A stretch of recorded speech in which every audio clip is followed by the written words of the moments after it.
This is a snapshot of the film that was smuggled in 1991 out of a facility just south of Area 51. If I am truly in danger, that means that this film and this being is real, and God help me. But if I'm truly in danger and this being is real, that means the extraterrestrial program is also real. And I say, God help us all.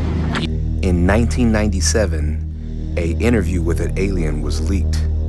This alien considered itself a cloned biological entity. Has this communication been hidden from us for all these years? Can you describe for us what we're seeing? All right, we're looking at the interview suite at S4.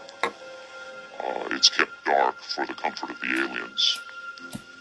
The figure who is just barely visible in the left foreground is the telepath, and behind the camera is a raked seating area for observers. Although in this case, I believe the only other person present was a military aide. The alien is seated behind a glass partition in a biocontainment area, which is maintained at biosafety level 2, the lowest designation. That's primarily for the protection of the aliens, not us. The theory is that if they were going to infect us with an alien bug, it would have happened 50 years ago. In fact, all the indications are the aliens eliminated microbial and viral life from their own ecosystem long ago. They aren't susceptible to our diseases directly, but it has been shown that microbes can reproduce and form colonies within their respiratory systems, which tends to exacerbate the debilities they seem to suffer anyway in our environment. In fact, you can see here the alien is beginning to flag. The interview was not going well. The telepath was trying to clarify some points from a previous interview, but he wasn't receiving coherent responses. As you can see, the being is in real distress. At this point, the telepath is sending out a message to the medical staff. He's trying to communicate with the alien, but he's getting no response.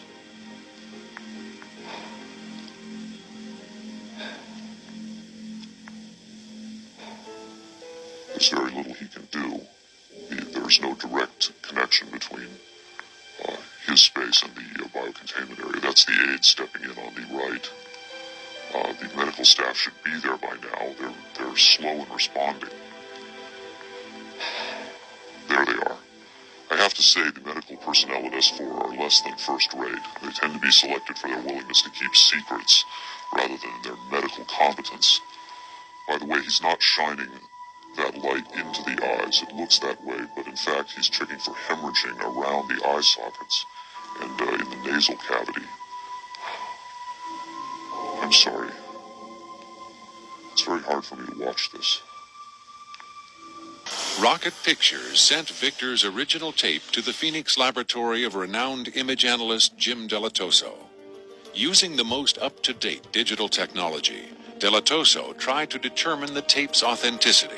I grabbed a frame in the computer, and we're outputting it now in digital format, and you can see that we have an absolutely solid picture. What we've done is taken the picture and moved it over so that we can look at the information that's in between the frames. Now, when we look at the motion video, we can see that it still is not bad.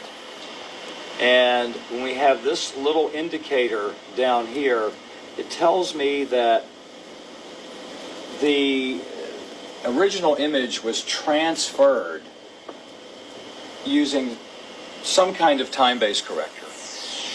These are video screens up here, television, video monitors, and they're off at an angle.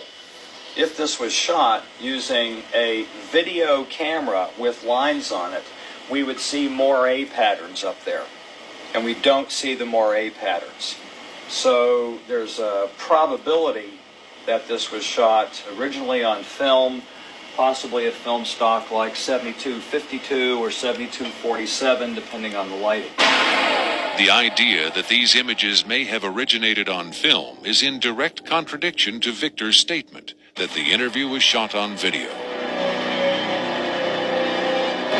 On closer inspection, Delatoso decided the images could indeed have been recorded by a video camera under certain specific conditions. In this case, I get the sense of it that this was originally created using either film, transferred telecine to beta, but then this is the third generation, or it was taped under very low light conditions with the video gain boosted probably 12 dB. Now that didn't necessarily clear it up for me, but this next video, this guy claims to be the one who turned in this footage. This is not a joke.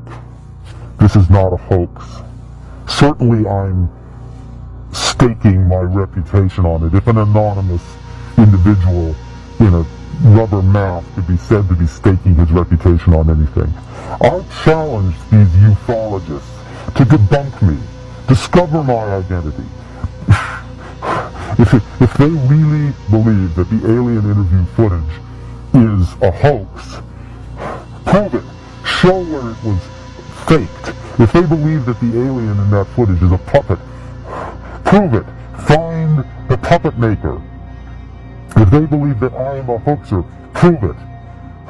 Discover my real identity. It certainly Unanswered doesn't matter universe. to me at this point.